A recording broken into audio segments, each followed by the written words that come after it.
Hi, everyone. Thank you very much for being here. I'm excited to share with you and have the chance to tell you a little bit about my story. And I'll talk a little bit about time on and marijuana, too, because that's reasonably fun to talk about. So let's start with marijuana. Let's start with me being a teenager and the first time I consumed pot. So my experience as a teenager consuming marijuana was probably not that different than most teenagers who first consumed marijuana. My first experience was fucking terrible, right? My friends and I acquired what we thought was marijuana. You know, it was green, check. It smelled like a skunk, check. We proceeded to go behind a gas station, do our absolute best to roll a joint, smoke, and proceed to all have a panic attack. And marijuana played a role in my life more and more as I grew older, but I often thought back to this experience. And as I got older, marijuana was not at all my focus. I went to computer camp as a kid. I love computers. I love the idea of data, self-exploration. I was lucky to get a job at Google more than 10 years ago, and I worked there for about 6 years. And this was my dream job. Like I said, I went to computer camp. So I was able to get this job. I worked on Google's first business strategy team. So it was the first time they hired business people to work on business-style problems. Nothing sexy, no self-driving cars, but where do we open offices? What company should we buy? How do we become a bigger and bigger business? And like I said, this was my dream. This was all I wanted to do.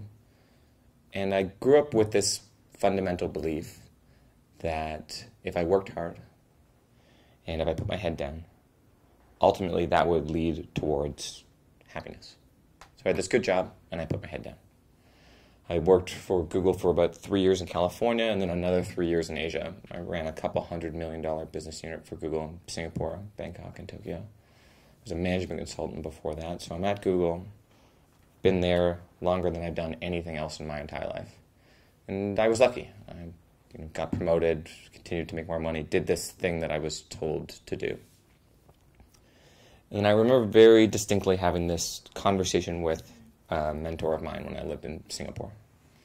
So we were talking about my upcoming promotion for work. So like I said, I've been there now 6 years, but all I care about still is promotions and money. That's the anchor. That was what I was told to do.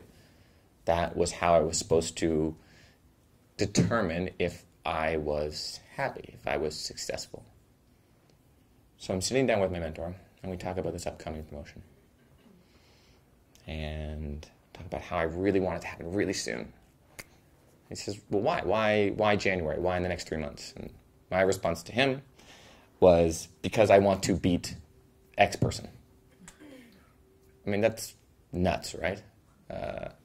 My anchor, my goal, my energy was fully focused on beating somebody to something that was a purely external stimuli. And he said, well, what happens if you get it a couple months later? I'm like, no, I don't care. I don't want it then. I want it because my goals, what I had set out to do, was get promoted, make more money, lather, rinse, repeat. I wanted to be the best at the structure that I was playing within. And my mentor at the time asked me this really great question. He said, if you're able to focus all of your energy at winning at work, why wouldn't you try to optimize for winning at life?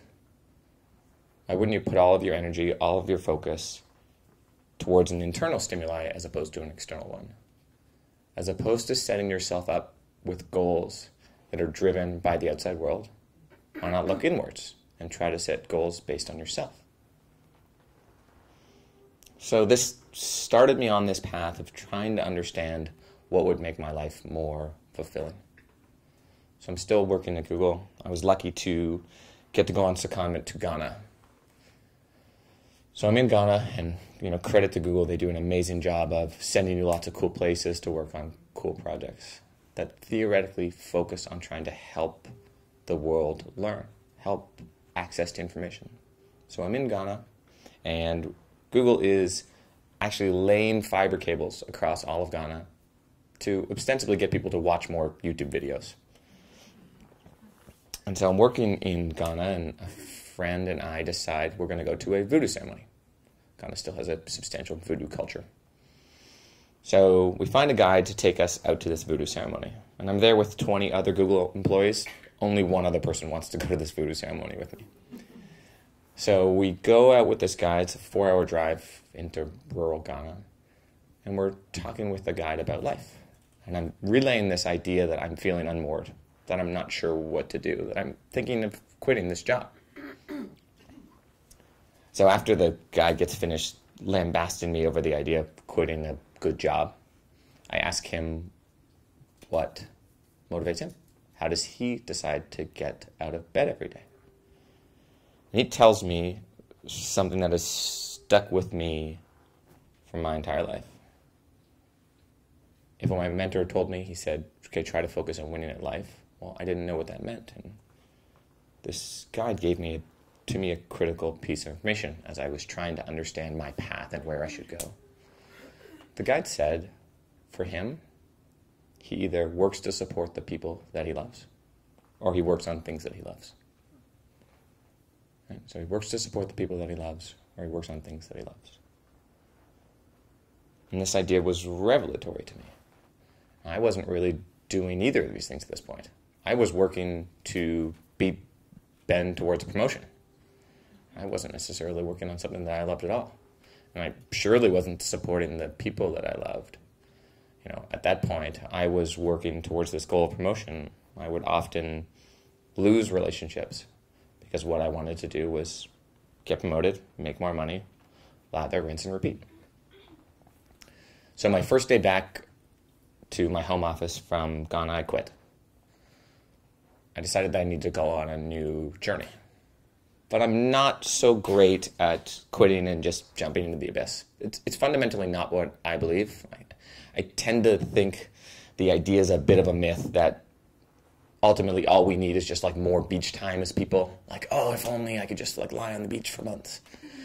I don't think that that's critical towards finding happiness. I think ultimately you need some structure.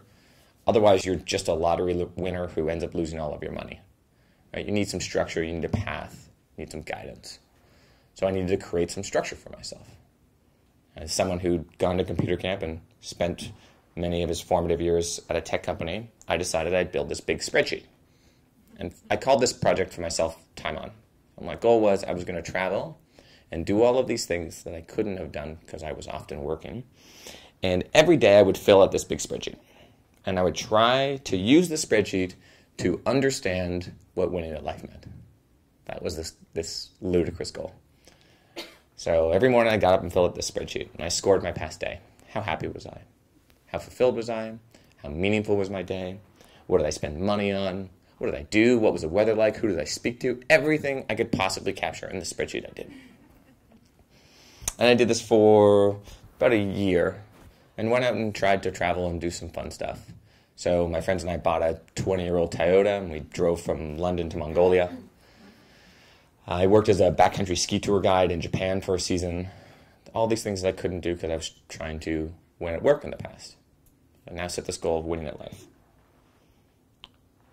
And this spreadsheet exercise, although incredibly painful, I wouldn't necessarily recommend it to somebody,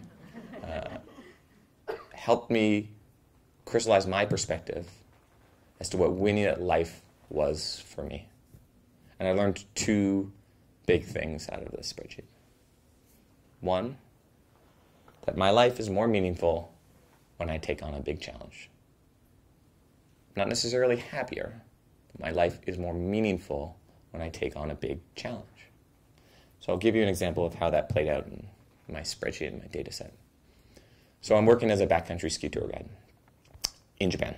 I don't speak Japanese. So we're leading groups of about 5 to 10 people into the wilderness in Japan, and we're skiing with them for a couple of weeks. One day, it was about 4 guides. We lose one of the guides and the 5 people he is skiing with. Totally lost. 2 p.m. lost, 3 p.m., 4 p.m., 6 p.m., 8 p.m. We have no idea where they are. We don't speak Japanese. None of the guys speak Japanese. Probably somewhat of a poorly constructed trip, reflecting back. And we're trying to now find this guide and the 5 skiers that are lost with him.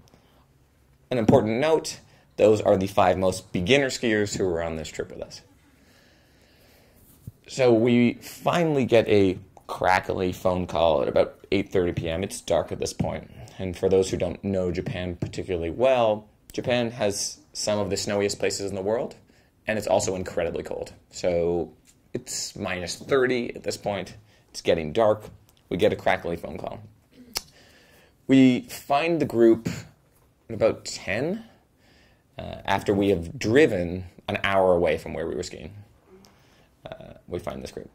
So a terribly panicked, stressful, tension-filled day. So I get up the next day and I fill out my spreadsheet. And I fill it out for the next couple of days. And what I notice is that my personal fulfillment, the meaning in my life, is substantially higher than normal. I played an important role in helping people. I played a meaningful role in people's lives in a way that I wasn't doing every day working as a guide making money. And it's just one little example of how a challenge made a huge difference to the meaning in my life. And again, I wasn't happier, right? The next morning when I woke up after helping to save these 6 people, I was not happier than I usually was. I was mostly still very cold.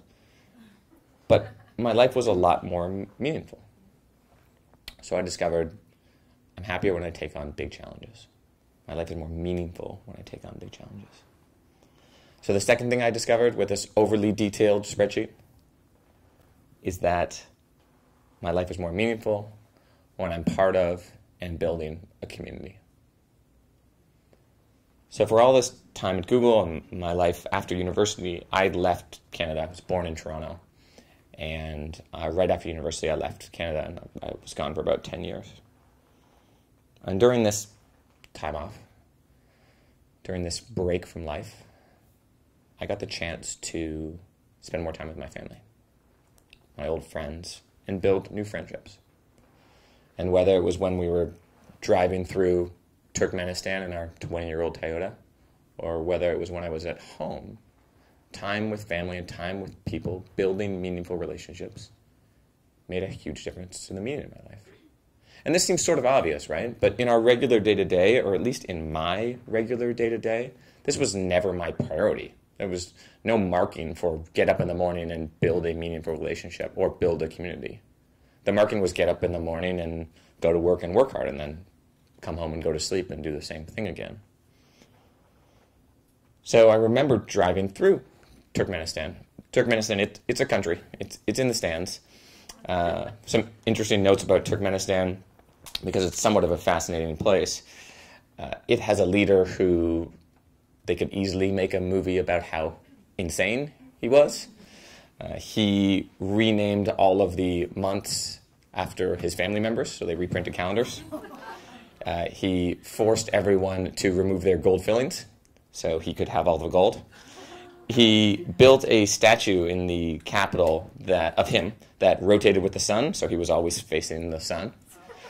He had to quit smoking because he had a heart problem, and so he made the entire country quit smoking. And he would test his ministers by making them run up a huge hill in town. So crazy guy, crazy place. So we are driving through Turkmenistan, and we help these people whose car is broken down. And we spend a bunch of time with them. We get to learn about them. We spend a couple of days with them. And it wasn't necessarily our service that made a difference to my life, but it was building a relationship with these people who I'm still close to now, who through serendipity we encountered. And then with time, with dialogue, they started to appreciate us, and I started to appreciate them. It was a really, truly amazing bond built out of nothing, and something I wouldn't historically have put any real thought into. But I knew and I saw through this spreadsheet that building community and being part of a community made a huge difference to the meaning of my life.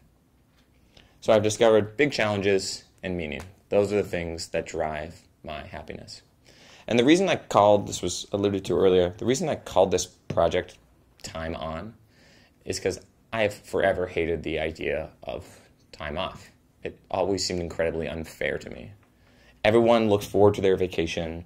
It was what they built their lives around. They constructed their lives around the ability to come here for wanderlust and take a break from their day-to-day. And that was off time. For me, I wanted to try to live a life where the time I most looked forward to, the time I was most excited about, was on time. Right? Was something I could get up and look forward to every day and then live that day. Not something I had to park 6 months out, a year out, and hope I could save enough money to get there and do that thing. So I had this discovery, community and a big challenge. So at this point I have no job, and I'm trying to figure out what I should do. But I've got somewhat of an anchor. And I think back to the first time I smoked pot. Think back to my first cannabis experience.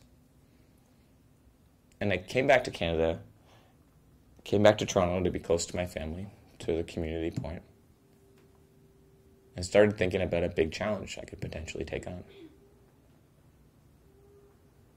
And I thought about the burgeoning, coming marijuana revolution. I mean, what's happening in marijuana today, in cannabis today, in Canada and around the world is truly transformative. So sometimes it gets a little lost because we tend to think of this singular marijuana stereotype. And we don't realize how pervasive cannabis use is today and how transformative this change will be that's coming. So imagine you walked onto a plane. And on this plane, a quarter of the people were drinking wine. You'd think nothing of it, right? About a quarter of Canadians drink wine on a regular basis. But if you got on that same plane, and a quarter of the people were reading High Times, that's a cannabis, it's basically a bud porn magazine, shots of marijuana in high res, you'd probably be pretty freaked out. But about a quarter of Canadians consume cannabis on a regular basis. A quarter. And so if you think about a quarter of Canadians are consuming cannabis on a regular basis, but we have this parked stereotype that's been embedded in our culture for almost 100 years, since the beginning of the drug war. We think about a stoner. But a quarter of Canadians are consuming cannabis on a regular basis. And then you started to see legalization happen in a couple of states in the US. So last year, $6.7 billion of legal marijuana sales in the US. $6.7 billion. And the industry is growing 25% every year. 6.7 billion legal sales in a small handful of states. And 25% growth every year. So it's hard to appreciate those numbers. That's only happened in industries twice ever. So cable television and broadband internet are the only two times ever an industry has been $5 billion and grown 25% year on year. Okay, so you have this huge industry. And you have this large population that consumes cannabis. But if you think about where cannabis is going versus where it is today, it starts to become clear, at least it became clear to me, that there would be some incredible challenges ahead. Often I think about the future of marijuana and I imagine it will follow a similar path to what's happened with coffee in our society over the past 25 years. So 25 years ago in coffee, everyone drinks Folgers.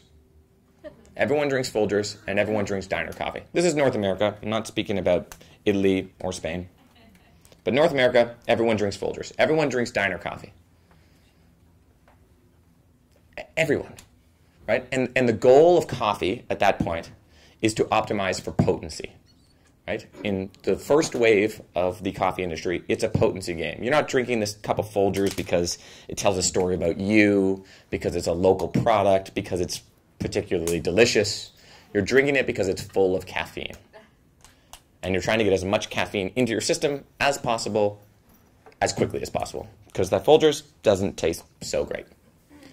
And even if you think about the pop culture that existed around coffee 25 years ago, any movie where people are drinking coffee, Jim at the office, he makes the best coffee. It's because it's strong, right? The reaction is like, oh, it's so strong, or it's black, or it's dark. It's all about potency. And then you had the second wave of coffee come along. And Starbucks really led this transition for North America, really for the world. Starbucks all of a sudden brings nomenclature. So it's not just about a black coffee anymore. There's Americanos, and there's lattes, and there's cappuccinos, and there's grandes, and there's ventis. There's all of a sudden this construct for appreciating coffee.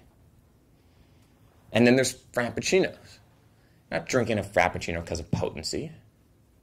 You're drinking it because of taste. You're drinking it because of a brand signal. You're drinking it because of community. Starbucks did this incredible thing, and they built community around coffee. There's nothing that enables that 5 p.m. coffee better than walking into a Starbucks full of people. They built a narrative around coffee. It was no longer about potency, but now it was really about approachability. And then today you have the third wave of coffee going on, effectively about craftsmanship. Now a coffee is perfectly customized to you. It comes in this tiny cup. This guy twirls his mustache while he's pouring your latte, and it costs $8. Right? But you have this drink that is not about potency at all anymore. Now it's truly about personalization. It's about you. So let's parallel this with pot. First generation pot, arguably the generation we're still firmly grounded in today. It's about potency. If I think back to my fundamental marijuana experiences, my goal was, at the time, get fucked up. Right? That was what I was shooting for. That's what I wanted out of the experience. It wasn't nuance. It wasn't taste. It wasn't craftsmanship. It wasn't approachability. It was potency. But you've already started to see the emergence of second and third wave marijuana brands. And if you think about this spectrum and this continuum, it becomes very clear to me that ultimately marijuana is going to be a consumer product. And Canada has this chance today to lead, like truly lead, the world's marijuana revolution. It's somewhat hard to appreciate, but we will be the first developed country in the world to have fully legal cannabis in July next year. And we have this chance to develop core experiences, to define the nomenclature, to define for the world what modern marijuana looks like. Because it's probably not going to look like the high times. It's going to look like something that's appropriate for the quarter of Canadians who consume cannabis on a regular basis. And that's a quarter of Canadians today, and that's a reported number. So that means someone calls you up and says, do you do something illegal? And you report yes. So that number's probably higher. And it will probably get higher as products continue to cultivate approachability. So we decided to build this business, Tokyo Smoke. And we are not, by any means, the only one doing this. But our goal was to build and define the modern marijuana experience. We thought about the quarter of Canadians who consume cannabis on a semi-regular basis and regular basis, and we thought about constructing something for them. A place you could go, that you could learn, that you could understand what was happening in cannabis in Canada and around the world. Not a place that broke the law, but a place that was built for a modern society that could make a mature decision around legalizing marijuana. We have these storefronts. They're coffee shops and accessory stores. We'll have about 10 of them by year-end across Canada. And then we partnered with marijuana growers who are all over the world in a way similar to what alcohol companies do, contract manufacturing. And they produce our brand of cannabis, and they sell it legally. Today is actually our first day of sales in Canada, actually, which is exciting. Yeah. Only took 3 years, so, it's not bad. But I truly believe there is a modern marijuana revolution happening. It's less about Tokyo Smoke. It's more about this amazing opportunity we have as Canadians, for those who are Canadians in the room, to define this for the world. As Canada, we don't lead the world in a lot of things. We're a great place. We're polite. We're very polite. We produce a lot of lentils. We've apparently got a lot of gas underneath somewhere. But we don't lead the world in a lot of things. And we have this chance to define this experience for the entire world.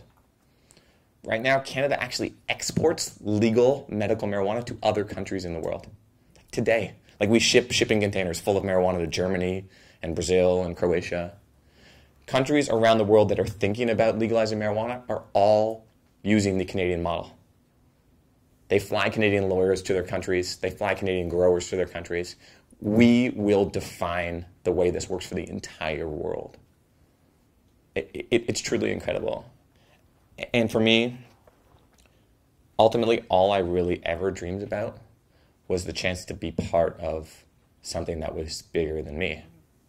The chance to be part of an incredible challenge and contribute to it in some minor way. And the chance to be part of a community. And the community I want to be part of is not necessarily the cannabis community. It's the community of the world that is accepting of other people, accepting of their choices, accepting of the kind of person they want to be. People that are willing to look beyond a stereotype and understand us as a collective that are all moving in the same direction. So for me, my time on has really been about community and a big challenge. Grateful to have the chance to share that with you today. Very, very happy to answer any questions. My last thing is, if you have any questions about marijuana, please ask me. I'm Alan, A-L-A-N, at tokyosmoke.com. Not such a hard email. Email me questions. A huge part of how I can contribute is helping people understand what's happening and where this world will go. Thank you. All right, awesome. Thank you so much, Alan.